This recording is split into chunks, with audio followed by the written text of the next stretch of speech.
sampun mandhap madya ratri lintang ngabya ring tawang sumunar nyuminari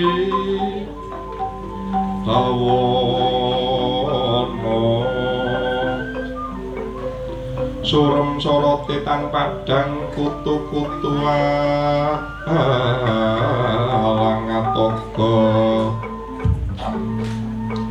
tidem permanem datanono ngalise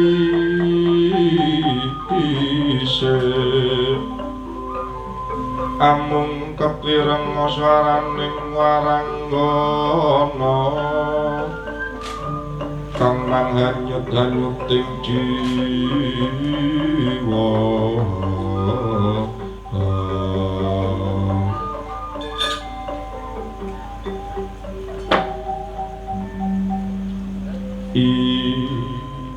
sinigek ingkang lumampah nahan gantiya kang winuwus kanyariosaken lampahira nenggih Sang Raden Gatotkaca miwasang patih ing negari Lapak Samar Sigra tumapan ana boten sami critane ning benten papan cariyosipun anyarasaken wonten ing kelurahan Klampis Ireng Yaine Lurah Semar Badranaya kadherekaken kaliyan Bagong lan Besut ing mriku ngasuh wonten ing padukuhan Karang Kadempel dasar wataking Semar ing mriku samya nembang sakluwarga lilanana pamit mulih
Ai, anakku Bagong lan putuku Besut.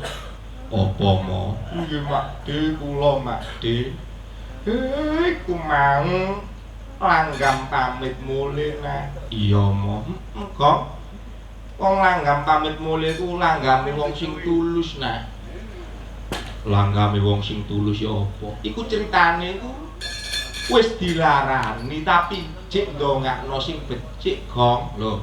Enggal antuk sule lho. Oh ngono. Mangane nek saiki ya pamit mulih ya digawe nek kate buyar ngono iku nak. Oh iya, langgam pamit mulih. Iya, leren sawetara dole ngasu. Luwih dhisik ya, Gong. Iya, Mo. Nggih, Makde. Niki kula kalian panjenengan iki gelar kelir wonten pundi? Iki ana ing tlatah Manukan, Desa Balongmasin, Kecamatan Pungging, Kabupaten Mojokerto. Iki ana ing daleme yaiku sedulurmu Bapak Jainul Arifin. Oh ngono ya, Mo. Iki nikake putrine Gong. Oh iya ya wis ditokake ana ning ngarepe kok Mang. Saiki wayahe santai-santai, iki waktune 2:30, engko gara-gara nganti 3:45 15 menit buyar Gong. Oh niku ya apa niku. Wong mak terus. Wawur mawon iki gak ngono kok. Ya nyuwun pangapura nak, awake kudu gak penak. Ngono. Ya wis anjene wayahe watuk pilek ngono iku ya wis apa. Wong tak suntikno obate sampe entek ya gak waras iku, Gong. Ngono mo. Tak suntikno. Lho. Abane kongkon apa jenenge rapatkan barisan ngono. Rapatkan barisan. Ngono iku. Oh ngono. Mas Deni mantan apa? Mantan kiper. Ya wis ora usah kedawa-dawa ayo paring panglipur marang kang kepareng nenggani awake dhewe, Gong. Iya, iya akeh sedulurmu kang padha rawuh. Iku mau ana panjenengane Mas Endra saka Pungging Krisik kono ya rawuh, panjenengane Pak Ditejo saka Bangsal kono ya rawuh, akeh sing kepareng rawuh. Iya, ora bisa tak sebut siji moko siji ngaturake gunging panuwun ya, Mo. Ya wis ora usah kedawa-dawa iki ana nawala tak wacane, Gong. Iya. Assalamualaikum warahmatullahi wabarakatuh. Sugeng dalu Mas Dalang, kula Gusudin Majawuku hadir. Nyuwun gending sarip tambak asa gending kula kintunaken kagem sedaya pandemen matur suwun. Oh sarip tambak asa. Ana maneh assalamualaikum Mas Dalang, kula Mas Hendra Pungging Krisik minta gending slendang sutra kuning lancar tanggapane Mas Dalang sehat terus. Amin. Loro imang. Iya. Saiki sakurunge nglayani pamundhute para kang kepareng rawuh dikenalno, Gong. Sindene nak. Oh iya. Wong awak dhewe gak ono sing kenal iki. Tak kenalne sing pinggir dhewe iku nak. Sopo? Iku ya wis gak asing. Ana ing tlatah Manukan kene, biasa ya melu patrol budaya. Oh ngono. Karawitane panjenengan Pak Bayan Asmo, koordinator Bapak Sudar. Oh niku iku Mbak Yeni nek saka tlatah Bangsal kono. Oh Mbak Yeni. Sebelahe panjenengane Ibu Sumini. Ibu Sumini saka tlatah Prambon Sidoarjo. Diawur ae karo. Semoga Sidoarjo no. Iya. Tapi pinggire meneh panjenengane Mbak Sundari iku saka tlatah Jombang Delik. Oh, ngono Balong Panggang. Ki sore winginane tak mang mesem wis. Iya, winginane garwane pentas. Sopo, Gong? Ya sing kendang iku panjenengane pepundhenku Ki Suryadi. Dalang saka Watu Agung ngono. Iya kok iye, Gong, kok iye. Oh niku. Kok iye. Masur. Terusan alhamdulillah. Iya. Lan sebelahe panjenengane Mbak Puput, ha iki saka tlatah Balong Panggang. sing sebelah iki ha iki gak ero kok asli gak ero jenengan cepeng niki Mbak Mbak sinten paring asma sinten Nami kula Lia. Mbak Lia suarane halus nami kula Mbak Lia wadah gak tau ero gak tau ero asli saking Tlatah pundi Mbak Mojokerto. oh Mojokerto niku pernah niku desane Kebang Malang. oh Kebang Malang tak kira teko wong Gresik kok niku berak Mbak Lia nggih matur suwun lan sebelah iki Mbak Dwi nak oh iya Mbak Dwi saka Tlatah Kangkungan lah iki bisa balu sayang oh mbok ae nggih Kong apa ayo nglayani nek iki panyunane ana sing nyuwun slendang sutra kuning dilayani sapa sing nyuwun borong kersa Mbak Lia nggih kenging Mbak Ya ini koyo koret-koret nak suarane wah terusan gak leren-leren Mbak Lia nggih Mbak Lia nggih wah kathah wae ning mriki jan nggih Jumeneng Mbak nggih jumeneng nggih nggih jumeneng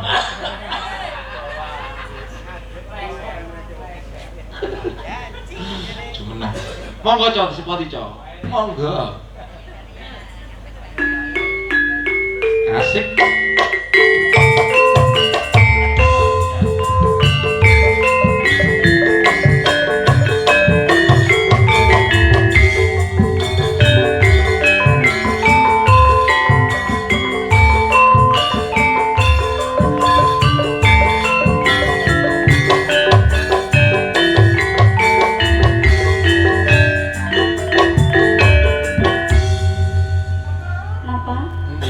wonten panyuwunan slendang sutra kuning. Nggih. Nggih. Nggih monggo slendang sutra kuning. Mbak Lia sinten? Mbak Lia Perwati. Nggih, monggo slendang sutra kuning dipun bukani Mas Sundar.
Kumau Slendang Sutra Kuning wis diaturake ya, Gong. Iya, Mo.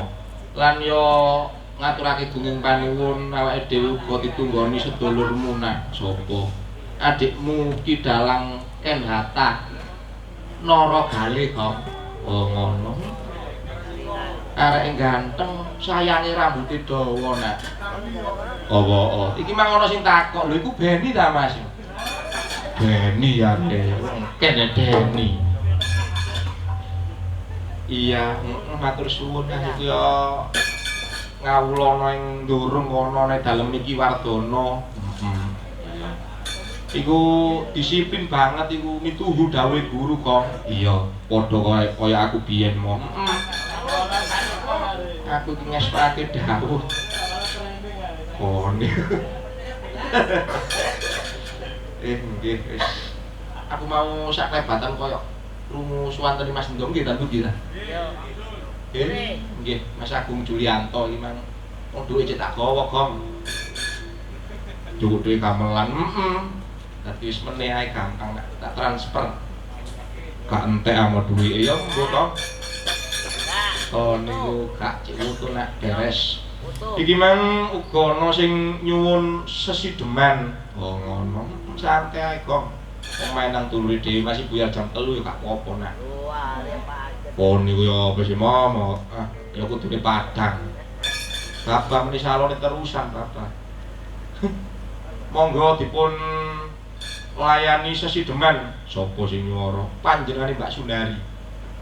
Dipun bawani nggih, Pak nggih. Nggih, Mbak Sundari. Wah, jan suarane gali-gali kok. Ngono. Ono suarane Mbak Sundari sampai kebayang-bayang selane desa nang tengah sawan.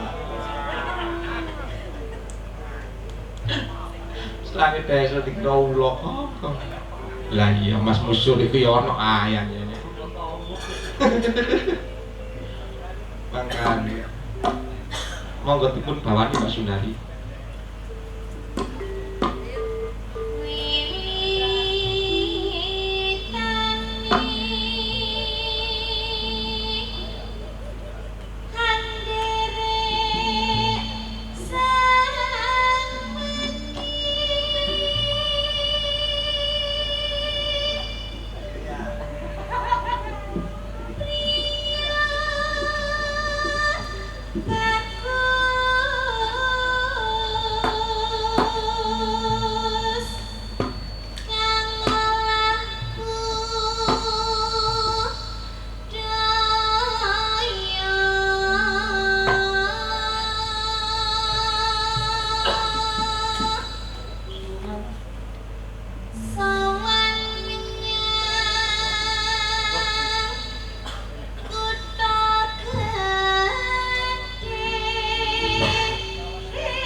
teman wis diaturake, Gong. Iya, Mo. Lah iki kari Mbak Dwi karo Mbak Puput. Oh iya bergantian 2 lagu. Iya, Nek. Mbak Puput panjenengan badhe nembang. Oh iki mau ana sing njaluk lewung, Nek. Oh ngono. Heeh. Ana sing njaluk lewung. Langsung dangdut. Iya. Lewung dipun pinangkani Mbak Puput. Monggo ya, lewung. Boten pun lenggah mawon. Niku khusus bintang tamu.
sampun dipun layani. Ha iki sak gending kas nak nang nututake lakon Gong iki wayahe wis jam 3 nak.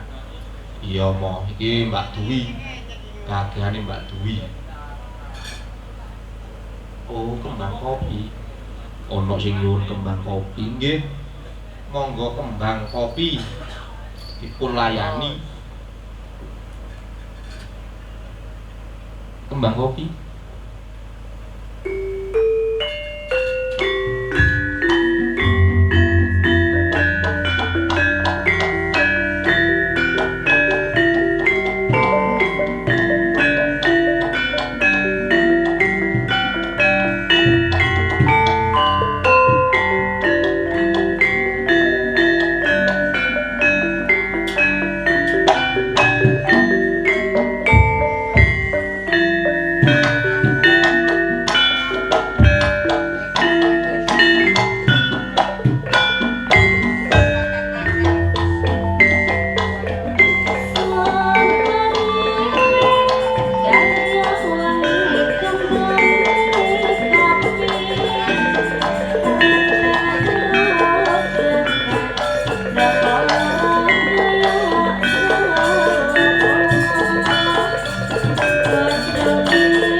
Di live streaming nak lumantar Cak Doyok channel lan Baktiar Alfi boleh ngono. Wis tak kira cukup nak iki sarene wis jam 3 Gong. Ayo yaiku nderekake sing wis padha kundur mulih nanti kok. Ya sing mulih ngono iku nak. Oh iya wis. Kok renjake gancer. Pitike kok tarunge kaya ana daya iki Gong. Duh, Kakang Semar aku sing teko akang. Ndara